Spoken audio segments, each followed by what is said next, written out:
আসসালামু আলাইকুম। আজকে আমরা মাওয়া যাচ্ছি। আমাদের মাওয়া রুটের চমৎকার দুটি প্রজেক্ট আছে। একটি হচ্ছে পুষ্প ইকো সিটি, আর একটা হচ্ছে পুষ্প স্যাটেলাইট সিটি।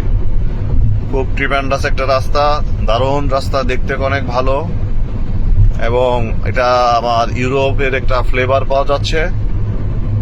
যারা মাওয়া আসেননি তারা আপনাদের আসার জন্য আহ্বান জানাচ্ছি।